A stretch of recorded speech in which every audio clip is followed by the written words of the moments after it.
When people say, "What is that flavor? How did you do that? This is so good and I don't know why," you're being sneaky tasty. Today on the Carefree Cook's Code. I'm Chef Todd Moore, and this is the Carefree Cook's Code, every Tuesday live at noon Eastern. Here's our challenge. How can home cooks cook freely with creativity, confidence, and pride while ignoring recipes and still impressing themselves and others with what they cook? Well, the answer is found in becoming empowered with how cooking works, using dependable and repeatable methods of cooking that work for any ingredient, for any diet, and any desire, just like chefs do. And we'll know we've cracked it when everyone sees cooking as an exciting and rewarding way to improve their relationships, their lifestyles, and their health through better food and cooking. This is the Carefree Cook's Code. Hey, welcome back, everyone. It's Tuesday again, and we are breaking the Carefree Cook's Code. We're live every Tuesday at noon Eastern. If you're not live or you would like to get the messages so you can watch it when it's convenient for you, go to webcookingclasses.com/live, and you'll get part of my messenger alert system that we send out beforehand, because if you're a carefree cook, there you go. You know that you're creating your own recipes, right? And what does this do? It brings your friends and family together. You become very popular. You learn every time you cook. You create and define your own cooking style because you're practicing pro methods, and you wind up loving your cooking instead of thinking it's a chore. So I'm so glad to be back together again, everyone. It's a Tuesday Talk Live, and we have so much to talk about because there's bad weather everywhere across the Northeast. And one of the things I know is that food can make you feel so much better. But before we get started, I got another true or false for you today. Here it is, true or false. Another cooking myth or truth. Tell me in the comments section. You cannot make stock from pre-cooked bones. Can't make stock from bones that have been cooked. True or false? Tell me in the chat box right now, because today what we're going to talk about is being sneaky tasty, that I call it. When you start confounding your diners as to why is this so good, there's an onion sense to it, but I don't taste any onion. What is that seasoning? They always ask me, what is that seasoning? And I always chuckle because it's not a seasoning. And so many people think that the real key to cooking is having this tremendous combination of spices and herbs and how you whip up seasonings like a wizard. And that's really not it. You know, salt and pepper on a chicken breast, it can be the greatest chicken breast ever if it's on like a really hot grill. It's got these beautiful grill marks. When I owned my catering company, my Chef Greg, rest his soul, he used to do these chicken breasts and cut them for salads that we did. And people always wanted to know what the recipe was for this chicken because it was so good. Said, I'll give you the recipe. Step 1, put salt and pepper on it. Step 2, cook it on a really hot grill. It was that simple. So it's not about herbs and spices. It's about getting flavors in your food in a sneaky way. And in web cooking classes, we talk about this with compound fats. Imagine, making a crayfish butter or a shrimp butter, or sauteing lobster shells in butter, making a lobster compound butter, right? We talked about this last week when we were talking about bisques and ways to garnish soups and bisques to add a whole nother flavor. Well, in this whole idea of it's not about the seasonings, and I'm not even sure it's about the ingredients. Yeah, it is about the ingredients to some respect, but ultimately it comes down to how you cook them. So when we start to talk about stocks and liquids, now you're starting to get sneaky tasty because you're creating something that becomes the base for the soup, the base for the sauce, the base for your steamed items, your poached items, your braised items. Think about everywhere in cooking that you have an opportunity to add a flavorful liquid, and shame on you if you're cooking with water, because it's the flavorful liquids that are sneaky tasty. And a stock is really just a flavored liquid. Yeah, you start out with water, but you do so much more to it. And a good stock is really the key to a great sauce, a great soup, a great braised item, a great steamed item. I mean, goodness, in everything. And there's all kinds of stocks. We're going to talk about the top 4 categories today, but ultimately they're all made from the same ingredients because once you're confident in how to cook these items, then you get sneaky with them. And a stock, if you consider it as just a flavorful liquid, that includes bones, vegetables, what we call mirepoix. And I got a lot of questions this week about mirepoix. If I have a minute, we'll talk about all the different kinds of mirepoix. You need a liquid, which is water. And you need seasonings. This makes up every stock that you can think of, but each stock has a specific procedure to it. The procedures are different because you want to get different characteristics out of it. So the first is a white stock. And you get a white stock simply by simmering stuff. Simply by simmering stuff. Simmering chicken, veal, or beef bones in water with vegetables, what we call mirepoix, and seasonings. Now, this stock should remain relatively colorless. The idea here is that you do want a clean stock. You know, maybe a yellow tint to it from the chicken, maybe just a little bit of vegetable tint, a slightly green or slightly orange from the carrots. That's natural. That's going to happen, but we want it relatively clear because this might wind up as a white sauce. This might wind up steaming a shrimp or fish that we want to remain white. We're matching our sneaky tasty liquid to what we're going to do with it in the future. And the best bones for a chicken stock are the ones from the back and the neck, because these are the ones that are highest in collagen. All right, so this is why it's more difficult to make a stock from like wings and legs.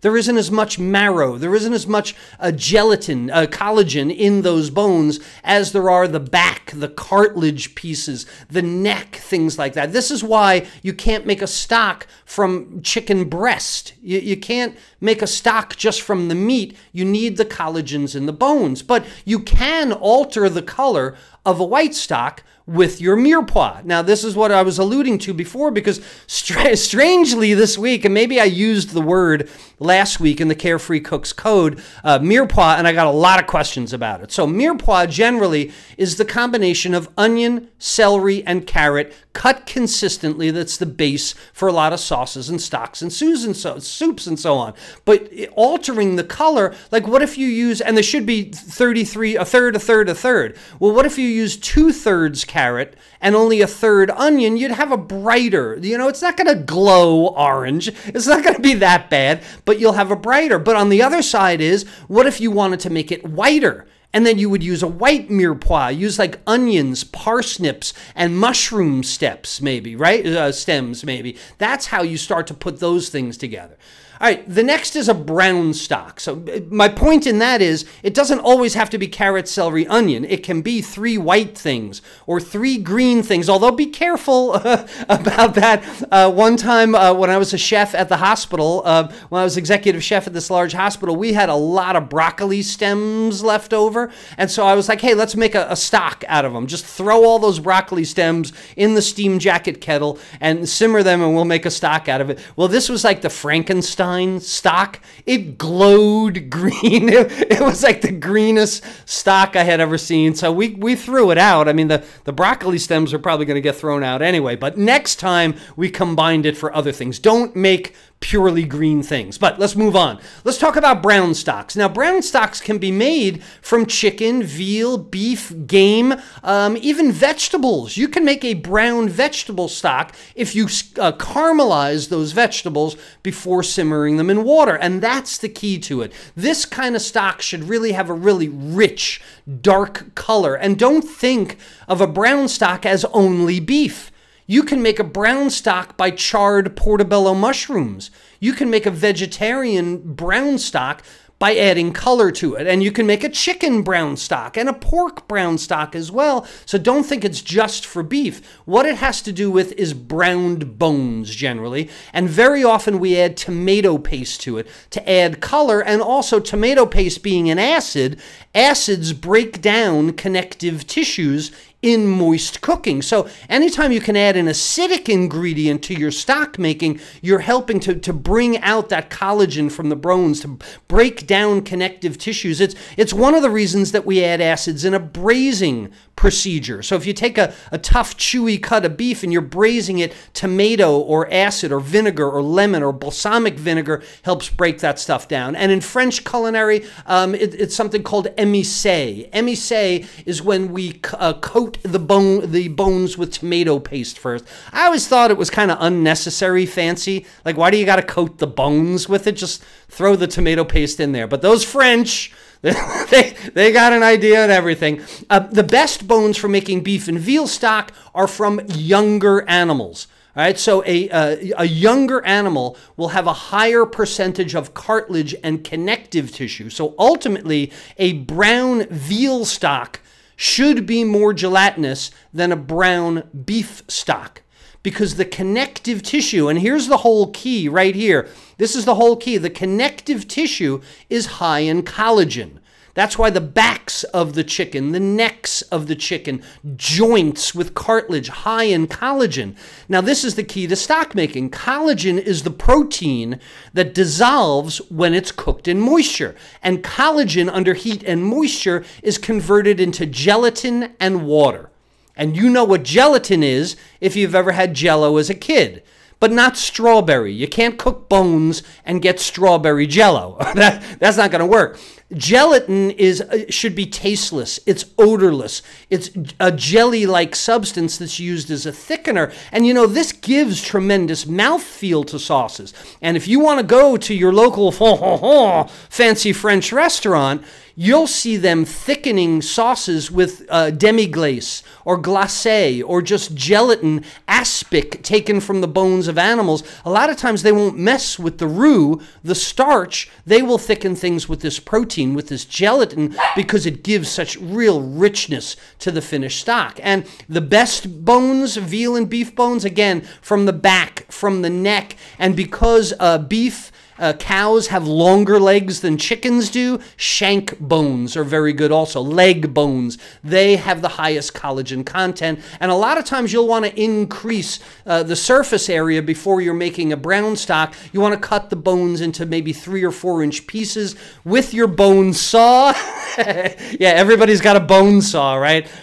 Chefs do, but you may not have one, so don't worry about that so much. The idea is to increase the area so you get as much flavor as possible. All right, let's move on to vegetable stocks now. And now I know you're saying, Chef Todd, there's no collagen in vegetables. Vegetables don't have bones, so how am I going to get a thick vegetable stock? The answer to that is, yeah, you're not. Vegetable stocks are always going to be thinner than protein-based stocks because you don't have that collagen. Vegetable stocks are often thickened with pureeing some of the vegetable or other pureed item like tomato paste. And again, we talked about this last week. Imagine adding a pureed soup or making your vegetable stock from a certain ingredient, straining it, pureeing some of that ingredient, adding it back to your stock. That would be the way to make it thicker, or add a thickening agent in the cooking process. But, you know, the main thing with vegetable stocks is getting the color. And there are so many ingredients that contribute to the color in vegetable stock. And like I mentioned, green is good. You know, green looks healthy. And especially if you're going to put kale or collards or, you know, some kind of soup with spinach or greens in it, that's fine that your vegetable stock reflects a little green color, but don't use 50 pounds of broccoli stems to make one stock. It's going to glow green. You do need a balance of color. But I'm not going to review all the steps in making the stocks today. Our web cooking classes members, they have that in lesson week 11. It is in the Carefree Cooks community here on Facebook. We talk about these stocks a lot because this is the way to health lately. This is the trend, these bone broths and things. So instead of giving you all of the procedures, what I do want to give you is some new ideas for being sneaky tasty with your flavors, because flavorful liquids go well beyond protein-based stocks, right? Well beyond your basic chicken and beef. You could start thinking about a fish stock. And fish stocks are really easy to make. They're made by slowly simmering the bones of fish or crustaceans and vegetables without coloring them. We don't want to brown any of the vegetables in a fish stock. We want this to be as clear as possible. And it takes maybe an hour, where beef stock can go overnight, 8, 10, 12 hours.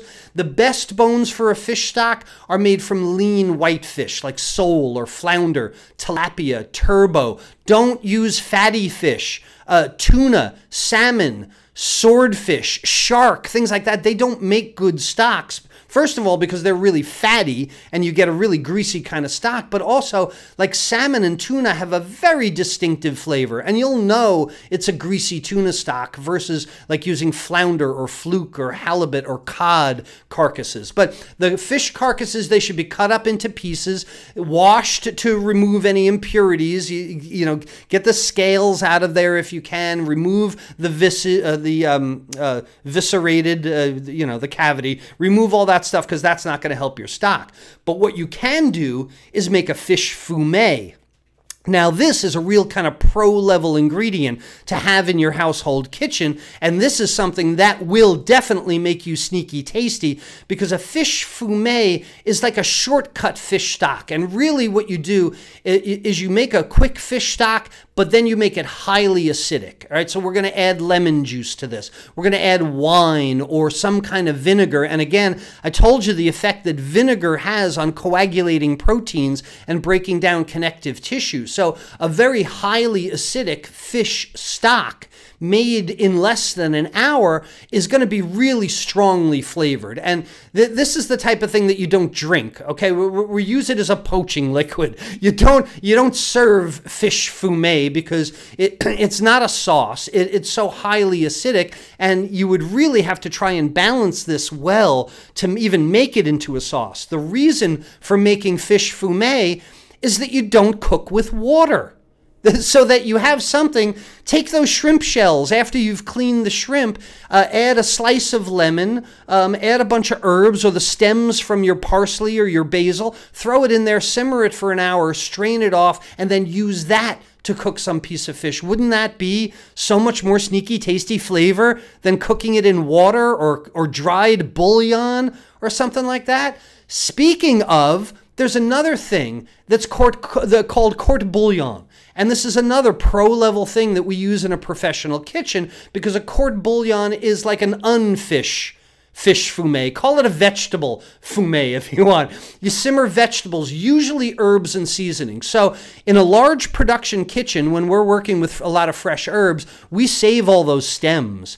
You know, when you take all the rosemary leaves or all the thyme leaves or all the parsley leaves off the stems, we save all those stems. We save all those ends of things, a few bay leaves and so on, the ends of onions, and they'll go into a simmering liquid, again, with some kind of acid, very often citrus, like lemon or lime, even orange or white wine. It's like making a herb fumet is what it is. And again, your court bouillon is going to be used for poaching more delicate items, for poaching fish or poaching vegetables. And, you know, again, if you have a huge harvest of basil leaves or that, you know, the thyme bush that overtakes your garden, you can't stop thyme from growing. And everybody says, what should I do with all these herbs? Make a court bouillon and then freeze it. And then you'll have something to cook with later. I mean, heck, you could even simmer it in alcohol. You could take all those herbs, simmer it in some good vodka or grain alcohol and make perfume out of it.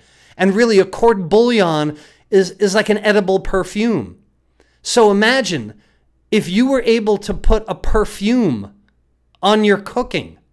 Isn't that kind of mind-blowing? Yeah, I think hearts and thumbs up are warranted for that. Making an herb perfume that you can then steam a piece of chicken or fish or something like that. So from there, you got to start thinking about infusing flavors into any liquid. Why does it have to be water? You can infuse flavors into milk. You can infuse flavors into orange juice. So I want to give you even some more ideas for getting sneaky tasty with your flavorful liquids. Taking the principles that we just talked about of stock making, creating flavored compounds in liquid. Like I said, macerate an onion or garlic into milk. What if you simmered milk with garlic cloves in it? You'd have garlic milk. How would your Alfredo sauce come out so much better with garlic milk? It's sneaky tasty. You can put these clove pins, stick your onion with clove, put a bay leaf in there. And I demonstrate using this, it's called onion piqué. I demonstrate the onion piqué in web cooking classes in lesson 12. What if you're making some kind of orange dish, orange chicken, Asian General Chow's chicken, and you simmered a bunch of ginger in the orange juice first, and then use the orange juice to make the dish. Or you want to make a spicy soy sauce, right, for sauteed fish, as long as we're on the Asian bent. How about simmering soy sauce with wasabi powder or horseradish? Don't just use the soy sauce right out of the bottle. There's an opportunity to make a compound flavor here. Make it ginger soy sauce. Make it mustard soy sauce. Make it hot red pepper soy sauce, right? What about making a dill court bouillon for salmon? You know, poached salmon, it doesn't look very good because there's no caramelization on it. But what if you made a court bouillon totally out of dill and then simmered or steamed the salmon in it and have that dill flavor inside of the salmon? That's sneaky tasty. What if you simmered lemon peels in white wine and then made your shrimp scampi out of it? What if you simmered jalapenos in chicken broth to go ahead and make a sauce for your Mexican dish? Or actually, I alluded to this before, there's even an opportunity to think about double flavoring or double stocking items. Because if you simmer whole grain mustard in a beef stock, you get a whole new flavor, right? But whole grain mustard is also a thickening agent. So think about using some of the condiments in your refrigerator to make compound flavors out of these stocks. You can caramelize onions and then simmer them in a chicken stock. It'll darken the stock. It'll give you that caramelized flavor. Double stocking, once you learn this whole concept behind double stocking, this takes you down the path to the height of sauce making, which is making glacé. This is a dramatically reduced and concentrated stock. You take 1 gallon of stock and you reduce it down to 1 cup of glacé. That's a 16-time reduction. So imagine that all day, all night, simmering down a gallon of beef stock to come up with a cup. And then you work on demi-glace. Demi-glace is equal parts of brown stock to brown sauce. So you take half brown stock, thicken it, half brown sauce, you reduce that by half, and you have a demi-glace. And this is used in cubes to thicken in really fancy restaurants. So, you know, do you see how many opportunities there are to be sneaky tasty? It's incredible, and these are all new ideas for using the methods of stock making and translating them into this general idea of infusing flavors into liquids. Anytime that you can put a new flavor into a liquid, this adds a whole new dimension to your sauces, to your braised items, to your poached items, your steamed items, your simmered items, because when you start to hide one flavor within another flavor, you're being sneaky tasty. And that's the idea. You've accomplished great success by confusing your diner. No, I didn't mean to say confusing them, perplexing them. You don't want to confuse them, but you want them to go, oh, this is so amazing. And then after you serve them this so amazing meal that they cannot figure out how you did it, then you can go relax in a nice hot bath. Oh, wait a minute. That might not be the right picture. That kind of looks like human stock. Yeah, we're not going to get into that today. Oh, all right. Lesson over. Who put that photo in there? This is the idea. Be sneaky tasty, right? Put compound flavors in your liquids. Don't just cook with water. Don't steam with water. Don't make things with water. There's too much opportunity to take the stuff that you would otherwise discard and make a flavorful liquid out of it. And then all your other meals are done. It's worth it. It's worth the time. Trust me.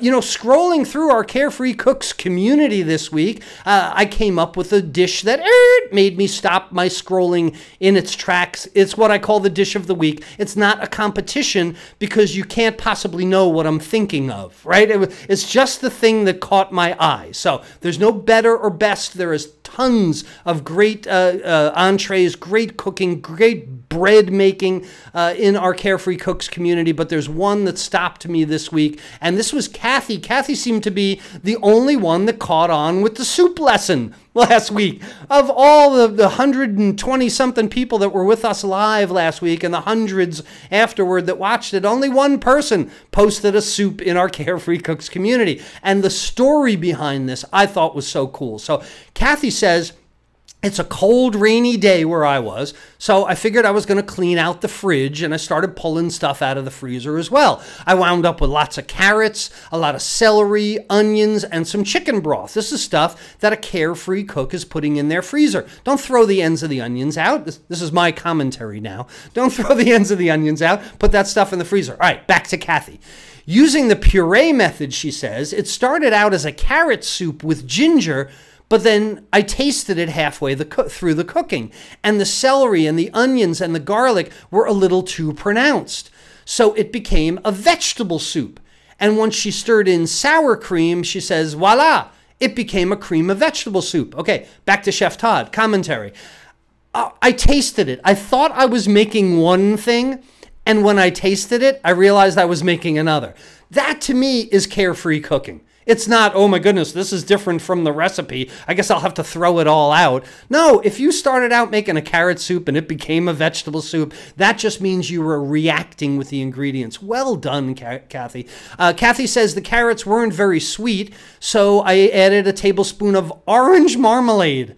What made her think of adding orange marmalade to this? I'm saying that's a fantastic idea. I never would have thought of it. But again, Kathy's like a painter, you know, with paints. Like, how do I make that tree on my landscape pop a little bit more? Oh, I think I'll just dab this. It just came out of her head, and what she had in her pantry, something sweet, orange marmalade. I'm so glad she didn't say sugar. Like, so I added white sugar to it. How boring is that? Orange marmalade's so cool. And that's going to be sneaky tasty, too, because it's not going to taste like orange. It's just going to have this hint of citrus and sweetness that people are going to go, Kathy, how did you do that, right? She's sneaky tasty. And then she says, after taking it off the heat, and then I pureed it, and then put it back in the bowl, it rounded out all the flavors. It was so tasty. So she starts out with a carrot ginger soup, makes something else entirely, then again realizes that it's not sweet enough because her carrots weren't, so she adjusted that. Could she ever make this soup again? No, probably not.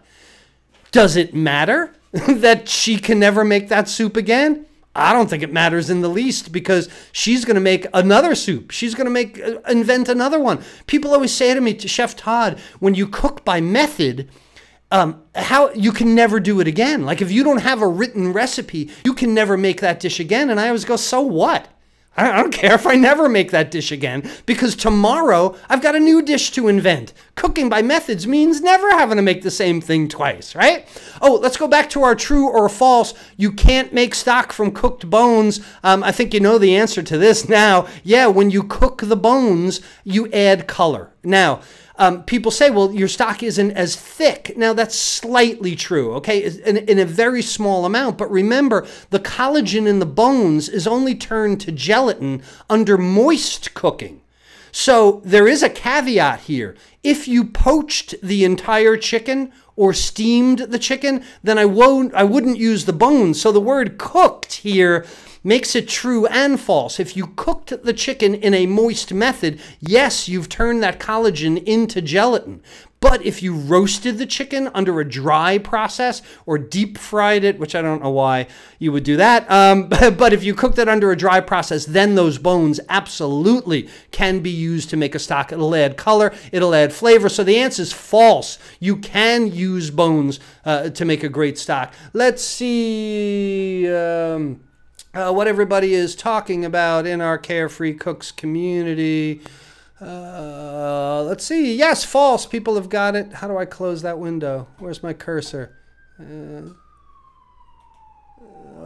we go. Hey, everybody. Good to see everyone. Let me see if I can get the comments correctly. Come on, Facebook. Hi, Marianne. Good morning from Colorado Springs. Wanted to catch you before our bowling league. Thank you for culinary knowledge. Hey, knock 'em dead, Marianne, with the bowling. But didn't get gelatin from hooves. Well, actually, no. They use the hooves for making glue, Marla is saying. That's a different kind of aspect. But pig's feet have a lot of gelatin in it. Onion skins add a lot of nice color to stock. Roger's telling us that's true. Can you use an Instapot to make a stock, or is that too quick of a cooking process? Jeff Cooper's asking me about an Instapot. Jeff doesn't know me that well. I've never used an Instapot. I know nothing about the Instapot. To me, it's a kitchen gadget that you don't need. I have a pot that does everything the Instapot does. But I imagine that they advertise that, yes, you can make a stock from the Instapot. I'm sure that they do. So, yeah, Jeff, I'm sure that you can make a stock. I know Don was making pressure cooker stocks this week, so that's pretty much the same thing, I would think. Let's see if I have any other questions that I need to answer. Hey, Hilda is with us. Good to see you again. Chris is asking me, is tilapia a nasty fish? To me, farm-raised tilapia is a nasty fish. Wild tilapia is actually quite a good fish. And I would say that for just about anything. I try not to eat farm-raised fish, but that's not what I wanted to talk about today. Margaret wishes she had a transcript of this. There are services on the internet that I think you can play a video and it'll transcript it for you. That's fine. All this information is in web cooking classes as well. Chris is concerned about where they're raised. I agree. Well, especially like these salmon farms, they feed the salmon corn. You know, like pellets. There's something wrong with that. But like I said, I didn't want to get into that today. It is really hard to find. I don't know what Betty's talking about. Something's hard to find. Such a great idea. People are saying double stocking, I guess we're talking about. Yeah, you could take your stock and reduce it. Intensify those flavors. Thank you so much. Thank you, Chef Todd. 16-time reduction is a glacé. Yes, people are saying they got a freezer worth of stuff. That's so cool. Okay, really nice. I don't see any more questions. So if you know someone that would love to make a stock that needs to start cooking with flavorful liquids, yeah, you need to share. Like this video, thumbs up, give me love, and share this with people you know, because it's time for everyone to stop cooking with water. And if you know someone also, another great friend that you can start them on their own journey toward carefree cooking, make sure they go to 5forksguide.com and get a copy of my book immediately for free. It's the 5 Forks to Carefree Cooking, and I will help you navigate that journey to becoming a carefree cook with the rest of us. Thank you so much for being with me again this Tuesday as we continue to break the Carefree Cook's Code. Until next Tuesday, is Chef Todd reminding you that there's a method to your cooking success. We'll see you next Tuesday.